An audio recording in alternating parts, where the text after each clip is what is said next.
Aura PH, mukhang ayaw na nilang ibigay yung Game 3 na hinahanap natin dito, TDC, as they are going ham against Omega Esport. Kenji dito, palag-palag with its Pakito, pasok doon, and still, Rafflesia pa yata ang makakakuha sa kanya dito, a first blood with this Benedetta. Gamit na gamit ang lahat ng skills dito at pasok na pasok ang lahat ng bato dito ni Benedetta. Again, utilizing his passive elapsed daytime and also Phantom Slash, nakakuha ka siya kaagad ng isa pang kill. And also with the rotation from Aura PH, dinisable nila kaagad yung purple area ng OMG, making sure na hindi agad makakapag-farm dito sa GZ. Pero, given the fact na meron din silang Urkizi with the Chang'e, pero agad siya makakuha and steal sa other side ng Aura kapag naka-level 4 na siya. Oo, pero kasi TDC, ang problema dito, nag-level 4 na agad yung Harley. And nakita naman natin, even at Pakito is somehow tanky kahit papaano. Pero nakita natin,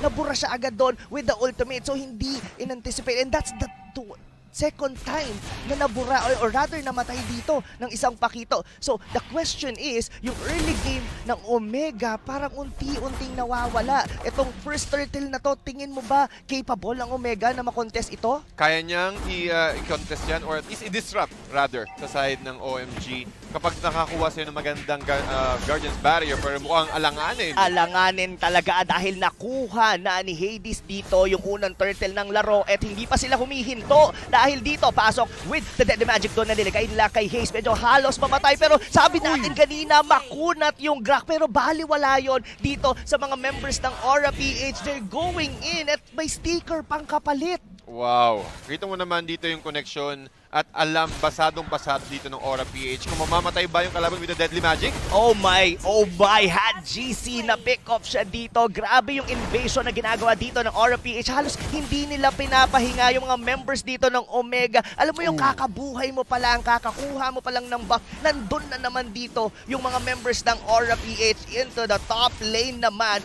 Toshi ngayon, nandito nakamata ang mga members ng Aura. Will they be able to take him down? Nako! Lumabas sa loob. Buti na lang sumakto na nagtitipi na rin yung Cho almost. That was a very risky face check, TDC. Yep. At nakita naman natin, Deadly Magic plus the Poker Tricks kaagad, almost half HP ka ang na-deal na damage para kay Toshi. Pero Rob, isa ang nakikita ko dito na nanonotice na hindi nanonotice si Benny Cutie. Hindi siya na-check as a Claude na naka-avarice. Delikado yun. Kasi ito Rafflesia dito with the Benedetta is having a great time. Tapos given yung Claude pa rito ng Aura is also farming. So, this only state that both side lanes dito ng Aura PH as uncontested. Tapos ang nagtatuloy-tuloy pa yung invasion na ginagawa dito ng Aura. Look at that. That cheat condom might actually not hit. Pero tumama pa rin naman lahat yung Sipa at doon yung Deadly Magic doon sa Chango na yun. Pero medyo malalim dito with the Shunpo out. Haji will be able to secure a kill dito sa Cho na to. Pero oh my, yung aggression dito, that's not, is it a good trade? I don't think so. I really don't think so. Si JP, well, even though he is a tank, alam naman natin yung pressure na pwedeng ibigay ng tank as sa side ng Aura PH. Pero look at this, Rob. Nako. Si Grid may ipit. Mukha ngang may ipit dito and na-force na rin dito si Toshi na sumama sa team fight. Turtle is already been up. Tinitignan na ngayon dito at iniikot-ikutan dito ng Omega. Pero look at JP, even with 4 members dito ng Omega, wala siyang pake. Ganun siya ka-confident na gumamit dito ng Cho. Pero sa sobrang confident niya, siya ngayon ang nabura. Pero ngayon, the Turtle, sinusubukan na ngayon dito at zinozone out ni Hades yung mga members ng Aura PH. Subukan yung mag-contest. Pero nakuha pa rin yun ni Hades. It doesn't really matter kung mayroong nagbubuli sa kanila sa likod, pero yung retry na yon pa rin ang pinakamahalaga. Pero may kapalit yun. Nakuha naman si GC. Oh my!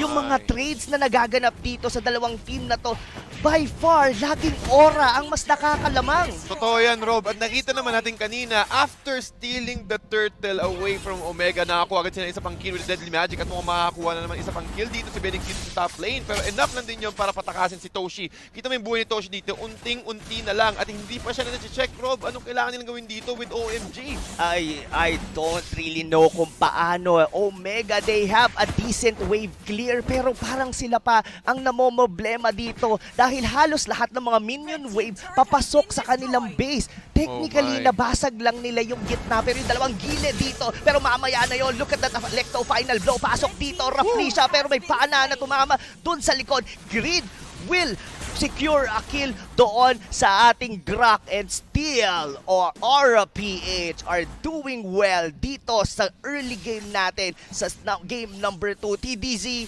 if you are on the side of Omega ngayon, paano ang comeback? Bago mo sagutin yan, mabubuhay ba rito si Kenji? Ang sagot ay hindi. Ang Torrent na to, mukhang mababasag na rin dito ng Aura PH, but still Omega, they would like to contest. Pero now TDZ, paano ang magiging gamot dito ng Omega against Aura PH? Omega, kailangan nilang i-stop yung bleeding, kailangan nilang i-utilize yung kanilang strength. One, meron silang magandang wave clear, which is Curtizy. Meron din silang opportunity na ma-steal yung mga purple buff and also orange buff ng Aura PH kapag nakahanap sila ng magandang pwesto.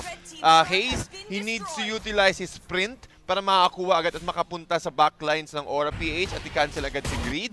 And kailangan nilang protektahan yung jungle area. Kasi Rob, napapansin ko dito, simula nung first few minutes ng ng game natin, Aura PH, pinokontrol agad nila yung jungle. As you can see, hindi sila umihinto dito. And Lord Hades, lagi nilang ginagamit yung kanilang mobility with the and also with the burst damage from the Poker Tricks plus the Deadly Magic combo. So they need to group up as early as possible. So kailangan din nilang maglaro, fight fire with fire. Kontrolin nyo yung jungle area ng Aura PH. Kailangan nga nila talagang sabayan dito ang Aura PH dahil ang tignan mo dito, even Rafflesia, ganun na siya kalalim. Alam niya na hindi siya basta-bastang mababurst down dito ng mga members ng Omega. And just like that, single-handedly kinuha nung Harley yung turtle na yun. Pero ang susunod nila kukunin dito is gonna be the purple buff. Look at Rafflesia, nandito sa ilalim ng jungle. Ngayon dito ng Omega, pero hindi siya mamatay with the slicing and dicing. Nakalabas pa siya doon. Tumagos sa pader, and still, Omega are really struggling on game number 2. Wow, kita mo naman,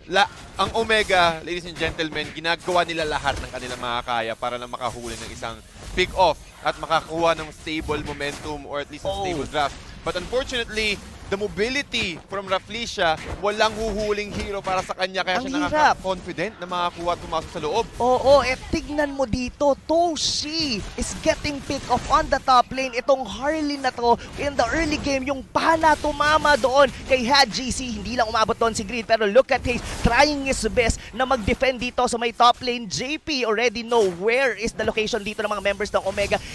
Courtesy na lang ang nagiging hadlang dito sa Torre sa gitna, pero siya na ngayon dito ang mabubura with the Wave of the Dragon dito kay Haze. Will they be able to take him down? Ang sagot ay hindi, pero look at the position dito ni JP. Ganun na siya. Sobrang lalim na nila. Look at the blazing duet dito ni Benny QT. Nabura si Haji Z, and now Aura PH, I think this is a game to lose for them na eh. Kumbaga, kung iisipin mo, paano matatalo ngayon dito ang Omega? Sobrang lahat ng heroes nila dito, well-farmed, kahit yung tank nila, may damage.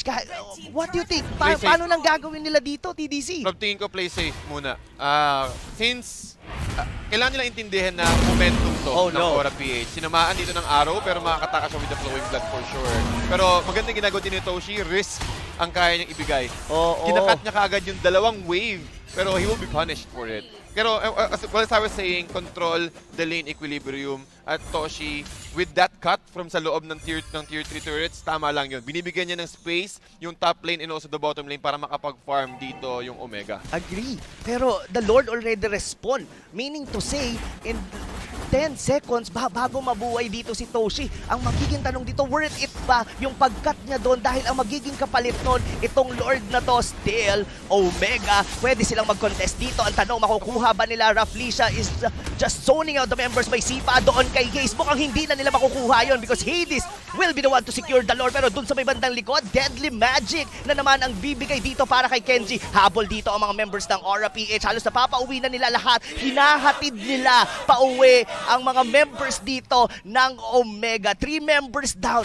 In Aura PH, wala man lang ni isa sa kanila ang namatay. Wala, at sila pa ang nakakuha dito ng Lord. And now, the Lord is already marching into the bottom lane. Kailangan agad mag-react ng Omega dito. Death timer, 7 seconds para kay HadGC. Pero ito may aggressiveness dito ni Lord Hades. Just really confident na walang makakastop sa akin eh.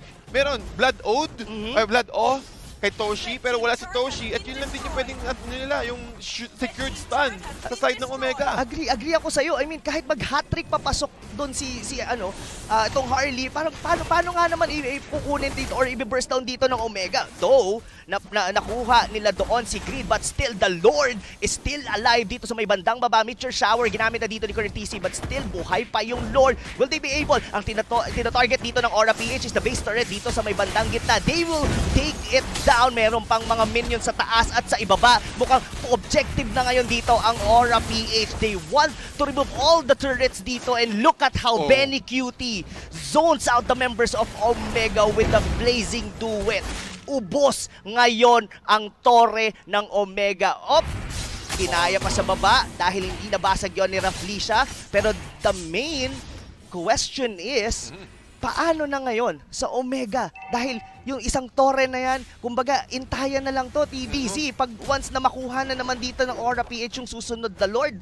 And that might be it para sa side ng Omega. Waiting game indeed, Rob, para sa side dito ng Omega. Since alam nila na, okay, sandali lang, kailangan nating kontrolin dito or at least stop yung momentum na nakukuha ng Aura PH. But unfortunately, they don't have the tools to do so. So what they can do is makakuha ng mga ganito kasi pick off, gamitin nila yung brush in their advantage, go for a surprise gank or at least surprise attempt na makakuha ng isa pang pick off. Pero hanggat ginagawa to ni JP just checking all the brushes, making it difficult for Omega to go and check it out. Actually, di na nga brushes eh. Nagsusun-pusun lang siya doon sa may or rather Jeet Kune Do doon sa may bandang gitna. Ngayon, dito si Haze ang nawala. And this is a 4v5 situation para sa side ng Omega. They have definitely a decent wave.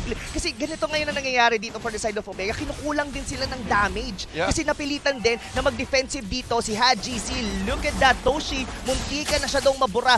Ngayon, susubukan na dito ng Aura PH na basagin ang base ng Omega, but still, pinupusuan pa to ng Omega. There is still almost a minute na magre-respond ang Lord. Yeah, kailangan nang hintayin dito ng Aura PH and also Omega. At least i-contest yung Lord. Kasi kapag hindi nila nakuha to, kailangan nila yung super minions para i-shove lahat ng wave. Pero hindi pwede TDC na i-contest nila yun. Pero hindi na maghihintay ang Aura PH na umabot pa or mag-respond pa ang Lord dahil kukunin na ngayon nila dito yung Grok. Haze is being able to take him down. The arrow will connect kay Toshi pero hindi muna magiging aggressive. Disiplina. For Aura PH. They have this game. This is, sabi ko nga kanina, this is already a game to lose. Kumbaga, they already have it. Pero kung magkakaroon sila ng mga risky moments, probably mag-bounce back dito ang Omega. Pero mukhang hindi natin nakikita yun para sa side ng Aura PH. Nahihirapan talaga sila. Kasi wala sila gaanong CC. Yes, meron silang knockback, pero meron silang Blood O, pero hindi enough pa rin yun eh. Kumbaga, ang daming mobile heroes dito sa side ng Aura. Again, you need to keep in mind of Benny Qt's BMI. Greed, meron siyang Garot plus yung Soul Eater. Yung hat tricks dito ni Lord Hades, Rafflesia again with his mobility, JP with the Shunpo. So ang dami mong kailangan sagutin. Yes, one of the reason probably kung bakit willing ibigay yung yung Aura PH yung Alice eh. Kasi isipin mo, saan siya? Tignan mo dito. Kinakite lang siya dito ng mga members, hindi niya magamit yung kanyang spell bump dahil wala doon sa mismong radius ng kanyang ultimate. Now, Toshi is down, the Lord has respond. This is a signal for Aura PH na tapusin na ang laro na to, but still, they are very disciplined. Alam nila na there is always a possibility na ma-steal dito yung Lord. Pero tingnan mo rito, look at na ng mga members ng Aura PH dito, yung mga members ng Omega, and I don't think na alam nila na kinukuha na ng Harley yung Lord. That was a solo! Wow! That was a solo kill sa Lord ng Harley. Talagang siya lang mag-isa. Talagang confident siya na na walang kukuha or walang magko-contest eh. Sige, okay lang guys, magpakita lang kayo para at least walang idea yung OMG dito na naglo-lord ako.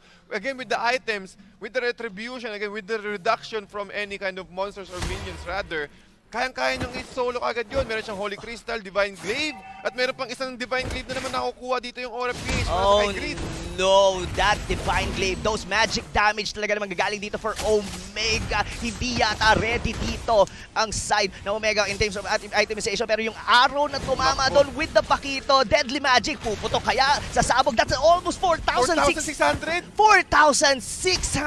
4,600 muntikang mabura doon si Kenji. Pero ito na mga kaibigan, this might be it dahil nakalock na ngayon dito ang Aura PH. Pero may Blazing Duel na magaganap pero basag ngayon ang base ng Omega. What a sweep coming from Aura PH. Rob, nakita mo talaga dito yung galawan ng Aura PH. Tinahitahin na naman sila tol at talagang hindi nabinigyan ng pagkakataon na makabawi ulit. Oh my, grabe. Grabe, Aura PH. This winning moment is brought to you by Head and Shoulders. Put your game face on and finally say goodbye to those awkward